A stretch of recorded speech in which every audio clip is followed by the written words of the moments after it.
నమస్తే అండి, welcome to the Pooja place. ఈరోజు ఈ వీడియో మీరు చూస్తున్నారంటే బహుశా మీ మనసులో ఏదో తెలియని అలజడి ఉండి ఉండవచ్చు.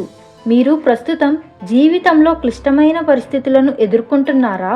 చేసే పనిలో అస్సలు కలిసి రావటం లేదా? ఎంత కష్టపడినా ఆర్థిక ఇబ్బందులు మిమ్మల్ని నీడలా వెంటాడుతున్నాయా? లేక నా వాళ్ళు అనుకున్న వారే మిమ్మల్ని మోసం చేశారా? అనారోగ్య సమస్యలతో సతమతమవుతూ నాకే ఎందుకు ఇలా జరుగుతుంది అని ఏడుస్తున్నారా? బయటకు నవ్వుతూ కనిపిస్తున్నా ఒంటరిగా ఉన్నప్పుడు మాత్రం గుండె పగిలేలా ఏడుస్తూ, అమ్మా దుర్గా, నన్ను ఎందుకు పట్టించుకోవడం లేదు, నా బాధలు నీకు వినిపించడం లేదా అని ఆ తల్లిని నిలదీస్తున్నారా? అయితే ఒక్క నిమిషం కన్నీళ్లు తుడుచుకోండి. సాక్షాత్తు ఆ దుర్గామాత మీ ప్రశ్నలకు, మీ ఆవేదనకు సమాధానమిస్తే ఎలా ఉంటుందో తెలుసా?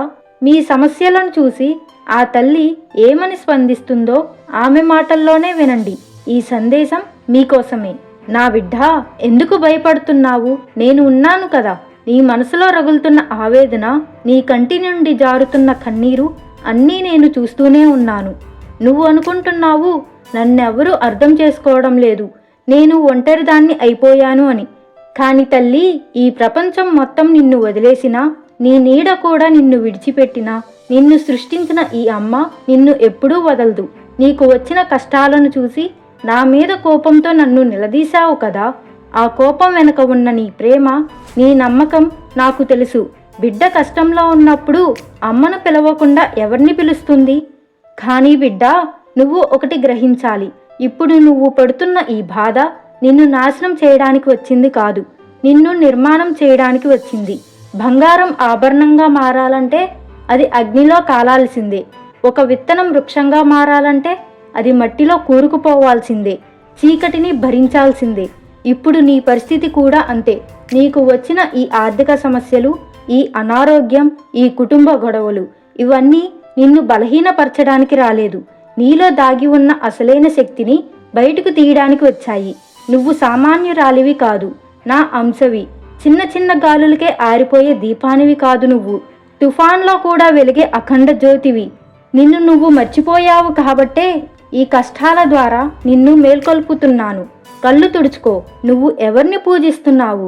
దుర్గాదేవినా, లేక భయానికి లొంగిపోయే పిరికిదానినా? నేను చేతిలో త్రిశూలం పట్టుకుంది కేవలం ఫోటోలో అలంకారం కోసం కాదు, నా బిడ్డలకు అండగా నిలబడడం కోసం. మహిషాసురుడు లాంటి రాక్షసుల్ని సంహరించిన నాకు నీ సమస్యలు ఒక లెక్క. కానీ నేను నీకు సహాయం చేయాలంటే ముందు నువ్వు నీ మీద నమ్మకం ఉంచాలి. నాకు ఏ దారి లేదు అని ఏడవకు. అమ్మ ఉంది, ఏదో ఒక దారి చూపిస్తుంది అని ధైర్యంగా లేచి నిలబడు. నీ శత్రువులు నిన్ను చూసి నవ్వుతున్నారా? నవ్వనివ్వు. నీ టైం వచ్చినప్పుడు వాళ్ళే నీ కాళ్ళ దగ్గరకు వచ్చేలా నేను చేస్తాను. కానీ అప్పటి వరకు నువ్వు ఓర్పుగా ఉండు, ధర్మం తప్పకు. నా బిడ్డ, ఈరోజు నీకు ఒక మాట ఇస్తున్నాను. నీ జీవితంలో ఉన్న ఈ చీకటి శాశ్వతం కాదు. ఎంత ఘోరమైన రాత్రి అయినా సరే సూర్యుడు రాగానే పారిపోవాల్సిందే. నీ కష్టాలు కూడా అంతే. నువ్వు కోల్పోయిన ప్రశాంతతను, నువ్వు పోగొట్టుకున్న డబ్బును, గౌరవాన్ని అన్నింటినీ వడ్డీతో సహా నీకు తిరిగిస్తాను. నువ్వు చేయాల్సిందల్లా ఒక్కటే. నీ భారాన్ని నా పాదాల దగ్గర వదిలేసి ప్రశాంతంగా నిద్రపో. రేపటి రోజు నీది, రేపటి విజయం నీది. నా ఆశీస్సులు, నా రక్షణ కవచం ఎల్లప్పుడూ నీ చుట్టూనే ఉంటాయి. భయపడకు, నేనున్నాను. విన్నారు కదా అమ్మ మాటలు? ఆ తల్లి అభయం ఇస్తే ఇంకా మనకు భయం ఎందుకు? మీకు ఎప్పుడూ నిరాశగా అనిపించినా, జీవితం మీద విరక్తి పుట్టినా ఈ వీడియో మళ్ళీ మళ్ళీ వినండి.